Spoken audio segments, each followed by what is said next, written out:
नमस्कार, स्वागत है आपका हमारे इस यूट्यूब चैनल पर। मैं मुनमुन श्रीवास्तव आपका हार्दिक अभिनंदन करता हूँ।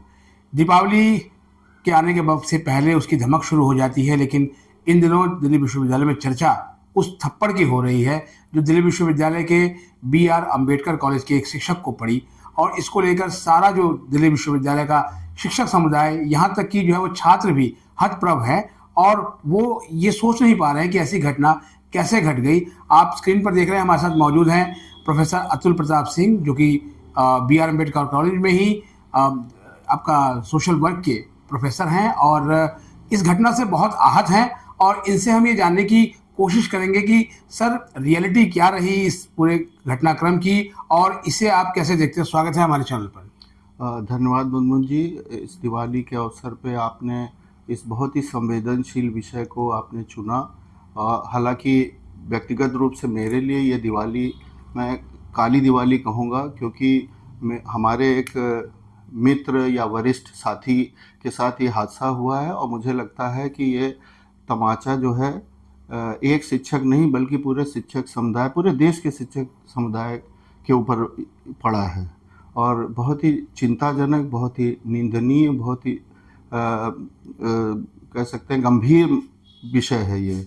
और इस पे अगर कोई त्वरित कार्रवाई न हुई और इसके लिए आगे अगर कुछ व्यवस्थाएं नहीं की गई तो इस तरह की घटनाएं तो आमतौर पे आगे भी होती सर, हैं। जांच कमेटी तो बिठाई गई है जी, आपको उम्मीद है कि जांच कमेटी जो है वो कुछ ठोस निर्णय तक पहुंचेगी? सर, आशा पे ही तो सारा हम लोगों का मनोबल टिका हुआ है और उम्मीद तो है कि हमारी जो यूनिवर्सिटी है उसने संज्ञान में लिया और एक कमेटी 6 सदस्यीय गठित करी है, जो कि अगले 2 हफ्ते में अपनी जांच करके अपनी प्रतिवेदन विश्वविद्यालय प्रशासन को देगी और उसके बाद क्या एक्शन लिया जाएगा वो महत्वपूर्ण होगा। तो सर, आप उस दिन का कुछ घटनाक्रम बताएंगे कि एग्जैक्ट क्या हुआ सर?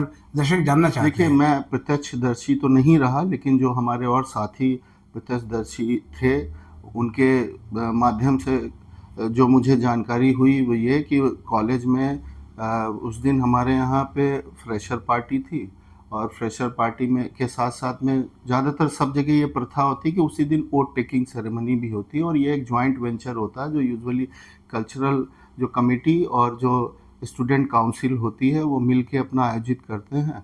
और उसमें कुछ जो काउंसिल का जो प्रेसिडेंट है उसके साथ कुछ बच्चों ने मारपीट करी और उस दिन हमारे कॉलेज में शायद प्रिंसिपल साहब यूनिवर्सिटी किसी मीटिंग वगैरह में आए हुए थे, तो उन्होंने जो भी वहाँ के अनुशासन का जो दारोमदार है वो हमारे जो कन्वीनर हैं जो डॉक्टर प्रोफेसर सुजीत कुमार के कंधों पे दे के कि भाई मैं जा रहा हूँ, आप इसको संभालिएगा। और वो होते तो भी तो अनुशासन समिति के को ही इस मसले को देखना था, तो उन्होंने उसमें जाके अपना उसमें बीच बचाव करने की कोशिश करी और उसके लिए इमीडिएटली उन्होंने अगले दिन अपनी अनुशासन समिति जो डिसिप्लिन कमेटी है उसकी सुबह मीटिंग भी बुलाई।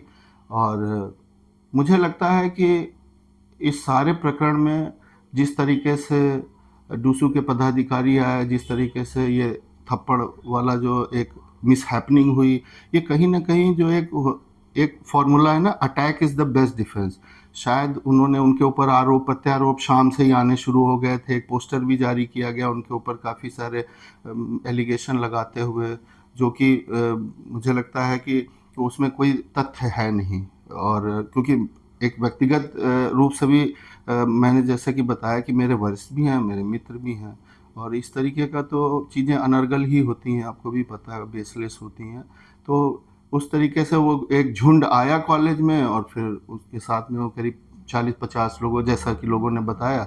मैं अपना क्लास टेस्ट करवा रहा था, जब ख़त्म हुआ तभी मैं निकल सकता था। जब मैं वहाँ पहुँचा तो वहाँ बहुत गर्मा गर्म बहस वगैरह चल रही थी। फिर वहाँ से निकले पुलिस और बाकी ये सारे office bearer including professor Sujit, तो वो प्रिंसिपल ऑफिस में गए जहाँ हम लोग नहीं जा सकते थे, हम लोग को जाना प्रतिबंधित था, हम बाहर ही थे।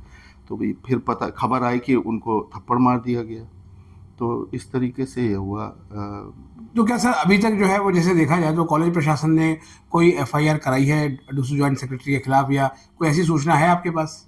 देखिए, अभी तक की जो मेरी जानकारी है अभी तक की, उसमें अभी तक कोई एफआईआर का कोई हमें एविडेंस अभी तक नहीं मिल पाया है।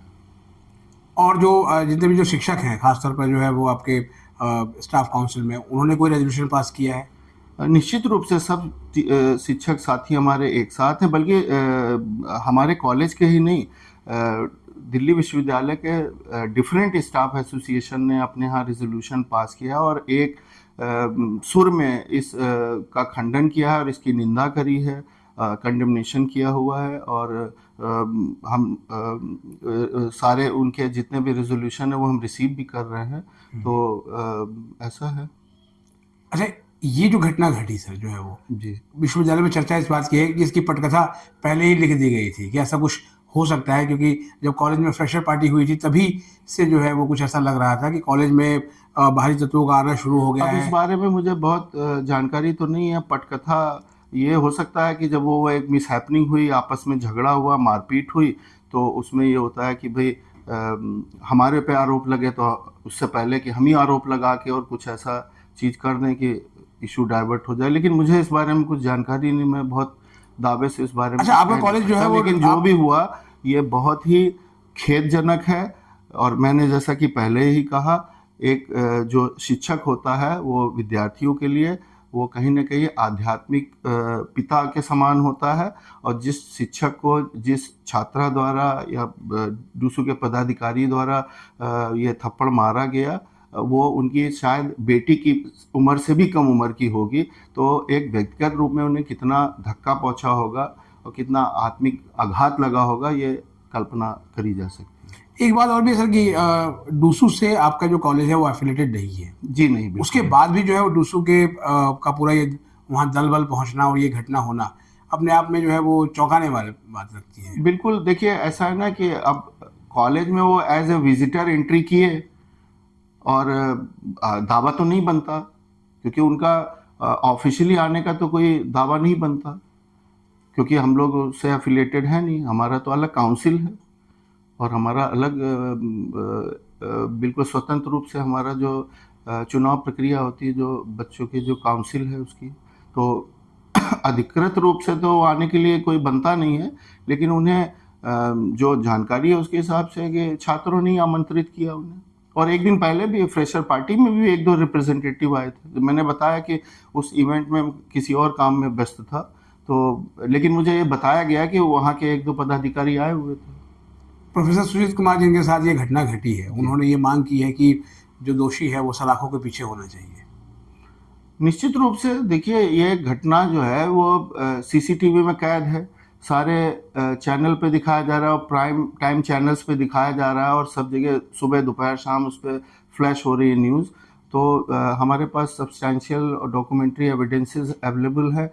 और इसके अलावा जो सबसे इम्पॉर्टेंट बात है कि वो ये कि जिस तरीके की अनुशासनहीनता की घटनाओं का कारण जो सबसे जड़ों में हमें पहुंचना पड़ेगा, उसके लिए मुझे जो लगता है, जो मेरी तरफ से सुझाव जो प्रस्तावित होंगे वो ये कि कॉलेज में टिल फर्दर ऑर्डर इलेक्शन को बंद कर देना चाहिए, क्योंकि इसका दूसरे से कोई एफिलिएशन है नहीं। और भी तरीके हैं जिस तरीके से बच्चों की काउंसिल में ऑफिस बीरर को का चयन किया जा सकता है। इसके अलावा जो दोषी हैं उनके विरुद्ध त्वरित कार्रवाई होनी चाहिए, सस्पेंशन वगैरह जो भी है। इसके अलावा कहीं ना कहीं जो ये चूँकि डूसू से एफिलिएशन नहीं है, तो डूसू के पदाधिकारियों का भी वहाँ पे आना बैन होना चाहिए। कुछ कॉलेजों ने ये कर भी दिया हुआ है। मैं विशेष रूप से ये नहीं कहूँगा कि एक पर्टिकुलर पदाधिकारी या वो पूरे डूसू को ही वहाँ पे आने का कोई मतलब उनका अधिकृत नहीं है वो आने के लिए। तो वो क्यों आए, वो क्यों इंटरफेयर करें एक कॉलेज के उसमें, उनका कोई उसका दावा नहीं बनता। पिछले डूसू और इस डूसू दोनों में जो है वो ऐसा लगता है जैसे एक होड़ मची हुई है कि किस तरीके से जो है वो चीज़ों को प्रोवोक करें। क्या आपको लगता है, कहीं ना कहीं मुझे कहीं ना कहीं ये ज़रूर महसूस होता है कि मुझे अपनी जो हमारा जो फैटर्निटी है या जो हमारा शिक्षक जो कम्युनिटी है वो उस पर मुझे कहीं ना कहीं महसूस होता है शायद हम उनको उस तरीके से उनको ग्रो अप नहीं कर पा रहे हैं। बच्चों में अनुशासनहीनता पनप रही है और अगर इस तरीके की होड़ मारपीट या हिंसा को लेके वो भी शिक्षण संस्थान में, वो भी शिक्षकों के साथ, तो मुझे लगता है, या बदतमीजी की कोई घटना, दुर्व्यवहार की घटना, तो फिर मुझे लगता है कि हमें अपने शिक्षा व्यवस्था पे पुनर्विचार ज़रूर करना पड़ेगा। लाख हम अपने पाठ्यक्रम को अपडेट कर लें, कुछ भी कर लें, लेकिन कहीं न कहीं वैल्यू सिस्टम को भी हमें उनके अंदर आत्मसात करवाना पड़ेगा। जबकि अब तो वैक के कोर्स भी पढ़ाए जा रहे हैं। नहीं, वो वैल्यू एडेड कोर्सेज हैं। मुझे लगता है कि मूल्य आधारित शिक्षा और वो वैल्यू एडेड, दोनों में कहीं ना कहीं फ़र्क है। वो एक पर्टिकुलर किसी भी किसी सब विषय में या किसी डिसिप्लिन में in order to add more value to that discipline, वो कहीं ना कहीं उससे प्रभावित है जो वैल्यू एडेड है। तो मुझे लगता है कि दोनों में अलग चीज़ें हैं, जिसको हम कहते हैं ना values in higher educational institution. तो मुझे लगता है कि वो ओरिएंटेशन ज़रूरी है। हमें बच्चों को ये बताना पड़ेगा कि हायर एजुकेशन का पर्पस क्या है, उसका गोल क्या है, और उसका विज़न मिशन गोल क्या है, सारी चीज़ें, और उसके हिसाब से उन्हें अवेयर करना पड़ेगा। तो एक कॉन्शियस लर्निंग होनी बहुत ज़रूरी है। जी, और चलते चलते जो है वो ये पूछे कि ऐसी घटनाएं भविष्य में ना हो। आप एक सोशल साइंटिस्ट भी हैं, तो क्या सुझाव देंगे? सुझाव मेरा यही है कि इस तरह की घटनाओं को रोकने का, कि जो व्यवहार को जब तक आप नियंत्रित नहीं करेंगे, उसको औपचारिक और अनौपचारिक दोनों ही पद्धतियों के माध्यम से शिक्षण संस्थान के भीतर बच्चों को अगर हम उनके व्यवहार को नियंत्रित, उसके लिए दोनों औपचारिक और अनौपचारिक दोनों विधियों का प्रयोग करना पड़ेगा हमें। और उसके साथ साथ में हमें इस तरीके का वहाँ पे एक हार्मोनियस एनवायरनमेंट डेवलप करना पड़ेगा, जिससे कि हम एक अच्छा माहौल तैयार कर पाएँ। और साथ ही ये भी ज़रूरी है कि बच्चों को भी ये एहसास होना चाहिए और ये समझना चाहिए कि शिक्षक तो ईश्वर से भी बड़ा पद उसको दिया गया है। कबीरदास जी भी कह गए हैं, गुरु गोविंद दो खड़े वाला दोहा हम सभी जानते हैं, और सभी उसको पढ़ के आते हैं, फिर उसको कैसे भूल जाते हैं। तो मुझे लगता है उस बात को उन्हें एहसास कराना ज़रूरी है। अगर ये हो पाया तो मुझे लगता है कि अच्छी बात होगी, क्योंकि हम लोग तो अपने शिक्षकों को भगवान तुल्य मानते हैं। जब मेरे जो टीचर हैं उनकी जब डेथ हुई थी, तो मैंने अपने फादर से बात की थी कि आज मैं एकेडमिक वर्ल्ड में अनाथ हो गया। तो कहीं ना कहीं ये चीज़, ये एहसास हम शायद नहीं करा पा रहे, इसलिए ये सब चीज़ें हो रही कि उग्रता का वो पैमाना जिसमें एक छात्र या छात्रा अपने शिक्षक जो कि पिता तुल्य है उस पर अगर हाथ उठा दे, तो फिर शिक्षा किस काम की। जी, बहुत बहुत धन्यवाद अतुल जी हमें समझ देने के लिए, और हम उम्मीद करते हैं कि आने वाले दिनों में ऐसी स्थिति देखने को नहीं मिलेगी।